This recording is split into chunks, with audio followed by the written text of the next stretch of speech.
Welcome to the Steve Reeve Podcast with the best moments from the past week and a few things that didn't make it to air. Tuesday. Short work week ahead unless you're on shift work, and then it is meaningless as usual, unless there's some time and a half or more in there. Did you get your tree up? Did you put your tree up? When do you put up your tree, huh? When's it appropriate to put the tree up? So much of that every year. Whatever, it's going to happen, but I do say ugh to it. It's fine. Whenever you want to put your tree up, January's fine. June's fine. November's fine. Before or after Remembrance Day, that's your personal choice, whatever. But as someone who just spent part of the weekend putting the last of the Halloween stuff away finally, I got to give a big who cares, decorate however you want to. Study finds, you always love these. New study has found pets don't actually make us happy. What?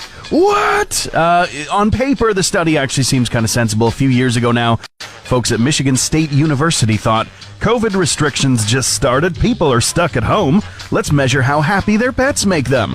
Yeah, you can get behind that, I can, but they only studied about 750 people, already I'm suspicious, and they only checked in on them 3 times during the month of May in 2020.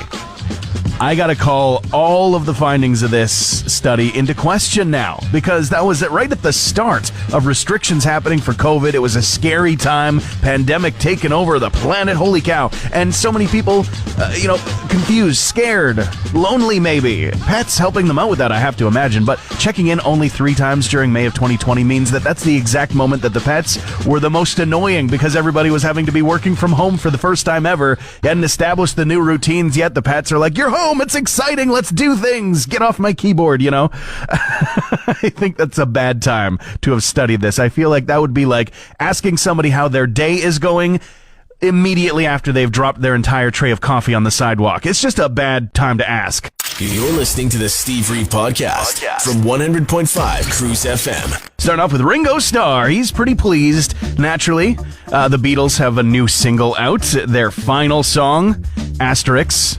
They'll probably find more to release later. They always do. But for now, the final single ever, the 18th number 1 single now in a row. Not really in a row, but in their entire catalog. Last one was in 1969, The Ballad of John and Yoko. Now, without commentary from myself, I will just say many a Beatles fan probably happy that this is the final number 1 single. But Ringo Starr took to Twitter and he said, "What's happening? It's all happening. Number 1 in England, UK, incredible. For a few more facts will come on the screen." That sounds like Ringo tweeting for sure. Gavin Rossdale of Bush, he says that he's ready to settle some feuds. Now, back in the day, there was a bunch of infighting between a lot of the bands that were in the same space. Dave Grohl of Nirvana, Trent Reznor of Nine Inch Nails, all having exchanges and slinging barbs at each other. Well, Rossdale just says, after a conversation with NME, he says it's time to squash the beef. It's time to get over that stuff. I'd say, been some decades. Oh, the movies this weekend. I got to go check out The Marvels, and I thought it was really good. But post-weekend, we found out that The Marvels has had the lowest opening weekend of any MCU movie so far. And it definitely is not the worst MCU movie by a long shot. So where's the disconnect? Well, there's probably a lot of little disconnects, really, is the case. We've been in for over a decade of MCU movies, and now they're retroactively pulling in all the older Spider-Man and X-Men movies, and it's just a lot to keep up with. Plus, not to mention the dude bros being like, it's a girl movie? We can't have that. And no, don't worry about that. It's fine. It's good. But between Loki Season 2 wrapping up and the Marvels on the big screen, I gotta say, Marvels had us eating pretty good this month. If you're into it. If you're not, there's plenty else to watch. Hopefully some more people will wake up to enjoying the medium-sized team-up movie with a lot of heart. Honestly, I think families, more than any other group of people together, will get the most out of this movie for sure. The Kamala Khan family and how they bring so much. They steal every single scene that they're in that movie. They bring so much to the table. It's actually a lot of fun. Wednesday. Festival of Trees tickets, hard to come by, is an understatement. All in support, of course, of the Northern Lights Health Foundation. It's happening 17th, 18th, and 19th down in McDonald Island Park. Tons of people involved. tons of organizations to make a difference and make sure that there's healthcare available for you, me, and everybody. But you know that, and we'll talk about it tomorrow as well. But we got to give away the first pair of tickets. This day is for the gala tickets. Tomorrow for the ugly Christmas sweater party. Thomas on the line right now, man. You're here to get those gala tickets, yeah? I am. All right, well, we got a pair of tickets on hand. It's Saturday night. The day is free. You're clear. You're good to go? Yep. All right, cool. So all you got to do is name the movie that sound effect came from. Home Alone. Home Alone. Yeah, I take it you're very familiar with exactly what scene that's from. Shut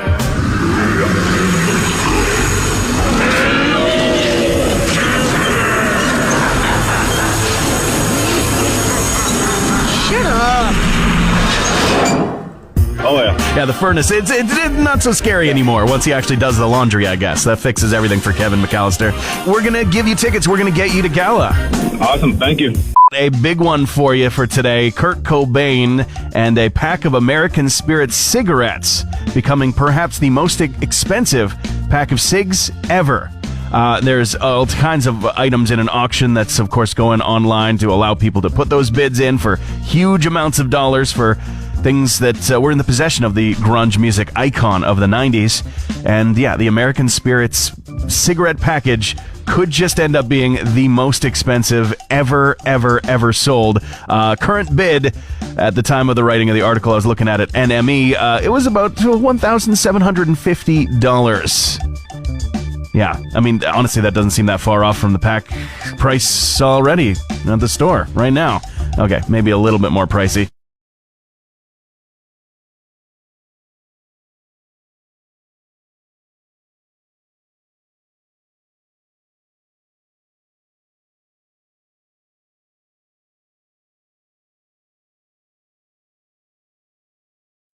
Thursday.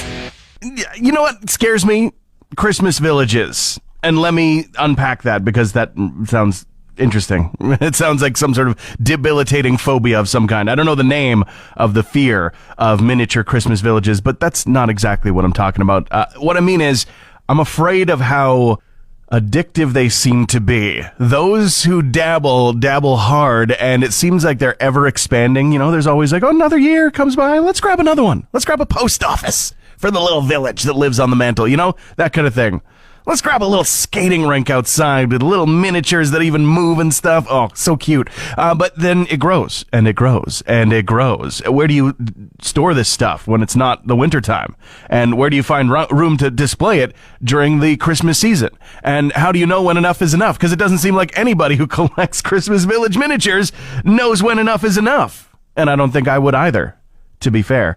So that's why they scare me, and that's why I've not even tried to get into it, because I know we have a collector's streak in our place. We don't have a crazy big collection worth a ton of money or anything like that, but we do have collectibles. And if we started doing that as well, I fear what our little tiny apartment would turn into. So, power to those who do the miniature Christmas villages. I want to come and look at it. I just don't want to start collecting it. That's scary to me. New money in Canada. I mean, we knew this was coming as soon as we had a changeover in the monarchy, and now king instead of queen. We knew that the queen on our money was likely going to get replaced with new, pressings, new mintings of coins and bills. The coins have arrived, sort of. At least they've announced from the Royal Canadian Mint what they look like, and of course, King Charles is on there. But I don't know if that's the best choice for the Canadian money, that is. I realize it's a tradition to have our figurehead, our sovereign, up on the coins and the money and everything like that. But I gotta say, there's probably some better choices. And I gotta say, top of the list for me for choices, Terry Cahill of FUBAR fame. I mean, they've been in Fort McMurray for sure, let alone impacting the entire country. I think that's a much safer bet, a much more interesting bet, and I'd rather give her a little harder with my money with Terry Cahill on it than King Charles. I mean, it's just as simple as that. I think he might even be a better leader, too. Okay, that might be a bit of a stretch. But as a leader of, maybe Canada, I mean, he certainly shares an interest in the transportation industries and everything. Boom! There's the engine. The little train that could. I don't know if it's going east or west. It probably came from Vancouver. No, wait. No, it's coming to Vancouver, so your wheat and oil is coming, guys. So, woo! This is an open letter to the one person who hasn't responded to the gift exchange invite yet. Dear person, who hasn't responded to the gift exchange invite. Can you please do that? Please? You're holding everyone else up from knowing who they're buying for, and we're going to miss the Black Friday sales at this rate. You don't even have to participate. You don't even have to join. Just jump into the email, hit decline, so we can all get on with our holiday chorin'. On behalf of everyone else, sincerely, an open letter to the one person who hasn't responded to the gift exchange invite yet. Hey Alexa, play the Steve Reeve podcast. Dolly Parton in the news, always quick with the one-liner. She was asked about a potential bid for presidency in the United States, and she has declared after an interview with Metro that she has zero interest on that. She does not want to run for office and claimed that there have already been enough boobs in the White House. Ba-dum-tish. I love it. She's so funny. And forever, the salesman, Gene Simmons, says that while Kiss might be saying farewell at the end of this tour, it's not the end of the road for the Kiss brand. Of course it's not. One of the most merchandised and marketed rock acts there has ever been. Obviously, it's not over. It's just the four guys in the band, or, 6 or so if you count all the previous members. They're just not going to be touring again after this point. Calling it a true farewell. You'll still be able to get your Kiss dolls after the fact. Last chance to win those Festival of Trees tickets today. It's the Ugly Christmas Sweater Party, and we put the sound effect out there.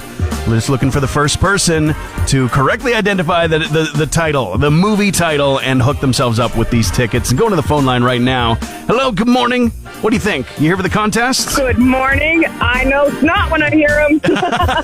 Okay, so that gives it away. I think you already know the title. Let's make it official. What's the movie?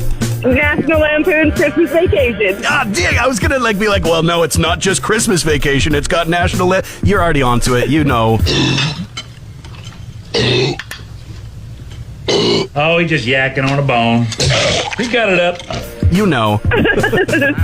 Yay! So what's your name? Brittany. Cool. You're free tomorrow night? Tomorrow night? Wow, yeah, I am. It's all locked in. You're going to go. You got a +1 for tomorrow at the Ugly Christmas Sweater Party. I'll see you there because I get to co-host. Beautiful. Thank you so much. Have a great time.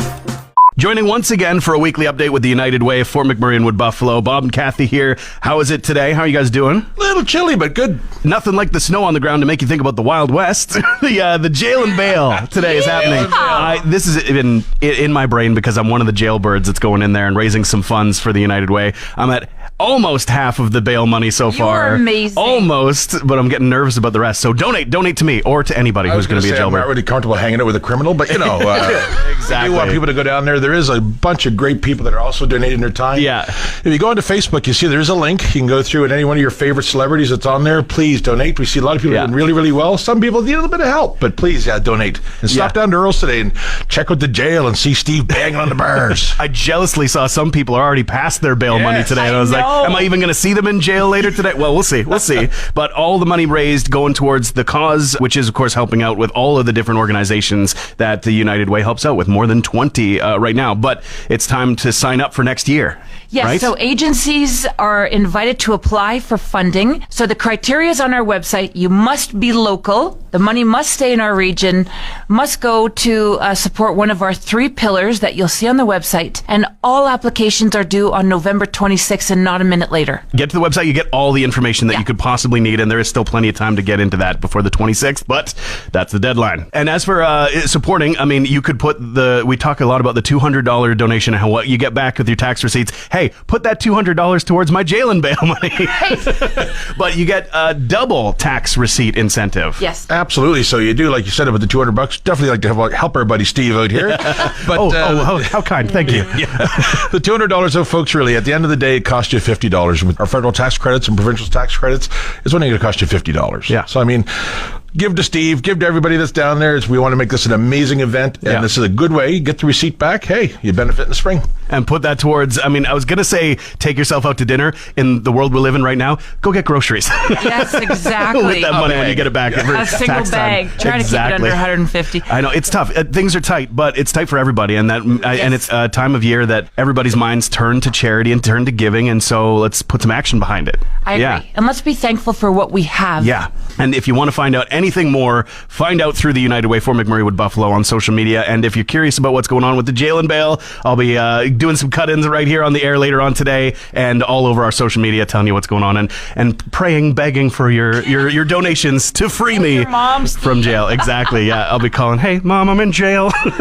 You have fun, sweetheart. What's bail money? No, yeah, you can stay the night. So thank you guys for hanging out once again. Thank you so much for it, Thank you. To the United Way for McMurray and Wood Buffalo, best of luck, and hopefully more donations just keep on rolling in. Friday. I had a hard time in the slammer yesterday. I got to give a huge thank you to everybody who donated to help out. It was the Jail and Bail event for the Fort McMurray and Wood Buffalo United Way. And they've been, of course, having a lot of different fundraisers and ways to support the campaign, the local campaign. 100% of the proceeds stays here in the community and helps out with different organizations and the satellite programs that are offered that are supported by the United Way. It's really a big ripple effect, every dollar that gets donated. And yesterday at Earl's downtown, a bunch of people, myself included, got locked up at 1 o'clock and each with $1,000 bail money goal to hit.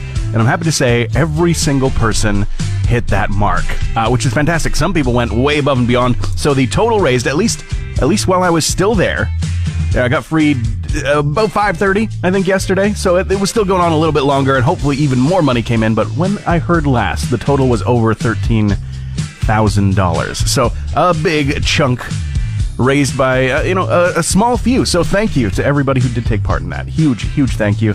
I am so glad to have earned my freedom once again. Green Day, they are set, they are ready for the Grey Cup. That's on Sunday out of Hamilton, Ontario. They're very much not Canadian, and of course that always draws controversy for the Grey Cup show, but they did say in a statement, you better be ready, because we're about to turn the Grey Cup green and into the loudest bleeping night in CFL history. They got a few Grammys to back up their claims. They really do. Alanis Morissette is set to go on tour. She's got the Triple Moon Tour with Joan Jett and the Blackhearts and Morgan Wade as special guests. That sounds like an incredible night out. And tickets are going on sale as of 10 o'clock today. However, in all of the so far listed dates on the tour, likely to have more added, so hold the phone. So far, only 2 nights in Canada, both in Toronto in July of next year. So, it's going to take a trip. And breaking format for music news, Snoop Dogg is getting a lot of headlines because he has declared that after talking to family, he's going to be giving up smoke. And you know what that means. Hint, hint, wink, wink. And that's not the first time that Snoop has made such a claim. In fact, he did so about 5 years ago. And it was right before he started selling his own brands of smoke. So a lot of people are going, this is probably just a stunt. He's a businessman, and edibles are probably on the way. Thanks for listening to the Steve Reeve Podcast from 100.5 Cruise FM. Canadian kids bored during COVID hobby turned Guinness World Record has now inspired a holiday Christmas movie. It's the story that'll warm your heart of the littlest Guinness World Record holder. Okay, maybe not littlest. There's probably somebody younger that has one, and I'm not jealous about that at all. But it's going to arrive this week. It's a Hallmark Christmas movie. It's called A World Record Christmas, which just tells you that Guinness Record's heavily invested in the production because that's a terrible title. But not a lot of people know this, actually. But I actually inspired a Hallmark, Lifetime Network-style Christmas movie about moving back home to Fort McMurray. Yeah, finding work, stretching out a doomed relationship, only to find true love that was right under my nose the whole time soon after. It's called 5 Year Plan. Actually, I tried to look it up and see if there was a movie called 5 Year Plan. Apparently there is, from 2008, but I don't think it's a holiday movie, and I don't think it's a romantic comedy, so I think I'm set. I got gas yesterday, and I choked pretty much every time I'm filling up the tank. I'm choking at the price, as we all are. We're all in that together. It's expensive. Everything is expensive right now. But I realized that there's a vehicle that costs a lot more to operate than the one that I have. And I have an SUV that is a bit of a gas guzzler because it's a bit up there in age. This vehicle that I'm talking about, though, the one that is the most expensive, one that most of us will operate on the regular, does have 4 wheels, lots of storage, it's spacious, a bit roomy. At times it can have issues. It's the shopping cart that we're using at the grocery store, and it doesn't have an engine, doesn't take gas, you don't need insurance for it, and yet, somehow, it becomes the most expensive. Now, to be fair, maybe it always was. Maybe the groceries have always been a little bit more than the gas. Depends on how much you're buying for the family and things like that. But it's never been more apparent than it is right now. Transmission over. Want more Steve? New podcast episodes happen every Friday, or just tune into the Steve Reeve Show. Weekday mornings starting at 5:30 a.m. on 100.5 Cruise FM.